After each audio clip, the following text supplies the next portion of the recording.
મિત્રો, welcome to my channel રસોઈની રંગત with ઉન્નતિ। આજે આપણે બનાવીશું ડુંગળી ટામેટા અને પાપડનું શાક। તેના માટે મેં 4 નંગ મીડિયમ સાઇઝની ડુંગળીને સમારી લીધી છે, 1 નંગ ટામેટું, થોડા લસણ અને મરચાંના ટુકડા, કડી લીમડીના પાન, વઘાર માટે જીરું અને તેલ, હળદર, મરચું, કાશ્મીરી મરચું, ધાણા જીરું પાવડર, મીઠું અને ગરમ મસાલો લીધો છે, હિંગ તથા 2 નંગ પાપડને શેકી લીધા છે। સૌ પ્રથમ આપણે એક પેનને ગેસ પર રાખીશું, તેમાં જીરું એડ કરીશું,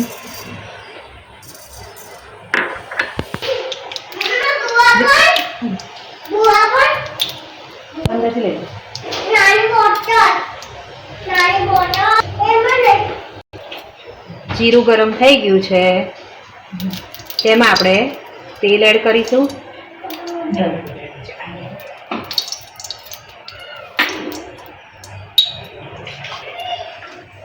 હિંગ નાખીશું,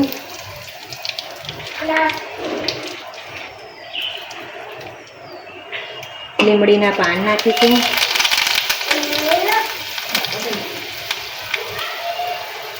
લસણ અને મરચાંના ટુકડા એડ કરીશું,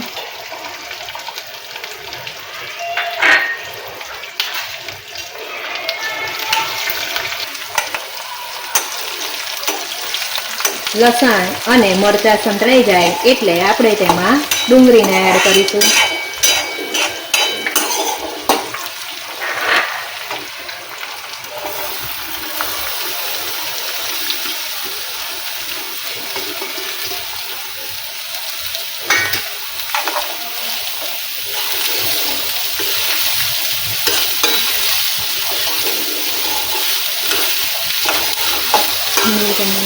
હવે આપણે તેમાં હળદર, મરચું, મીઠું, ધાણા જીરું, કાશ્મીરી મરચું પાવડર બધી જ વસ્તુને એડ કરી દઈશું,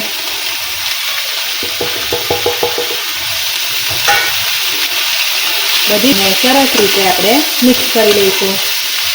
આપણે ગરમ મસાલો અત્યારે એડ કરવાનો નથી, જેને આપણે લાસ્ટમાં એડ કરીશું। હવે આપણે 4 થી 5 મિનિટ માટે ધીમા ગેસ પર ડુંગળીને કૂક થવા દઈશું। 4 થી 5 મિનિટ થઈ ગઈ છે, આપણી ડુંગળી થોડી ઘણી શેકાઈ ગઈ છે। હવે આપણે તેમાં ટામેટાને એડ કરીશું,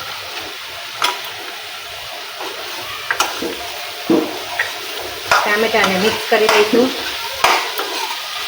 હવે ફરીથી 2 મિનિટ માટે આપણે બધી જ વસ્તુને કૂક થવા દઈશું।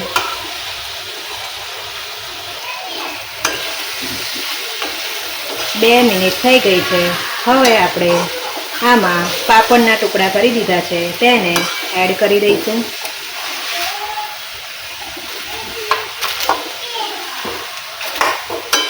આ બધી જ વસ્તુને બરાબર મિક્સ કરી દઈશું। હવે આપણે તેને 2 થી 3 મિનિટ માટે ફરીથી કૂક થવા દઈશું। તમે જોઈ શકો છો આપણું સબ્જી સરસ બનીને રેડી થઈ ગયું છે। હવે આપણે તેમાં થોડો ગરમ મસાલો એડ કરીશું,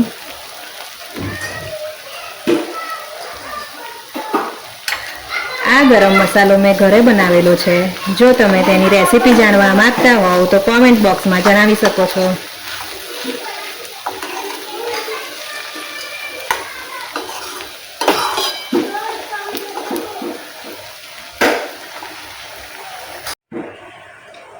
હવે આપણે તેને સર્વ કરી લઈશું।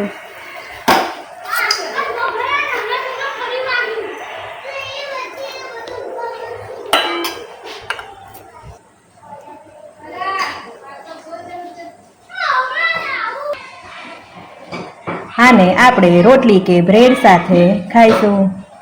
આવી નવી વાનગી જોવા માટે મારી ચેનલને લાઈક, શેર અને સબસ્ક્રાઇબ કરવા માટે વિનંતી। Thank you for watching.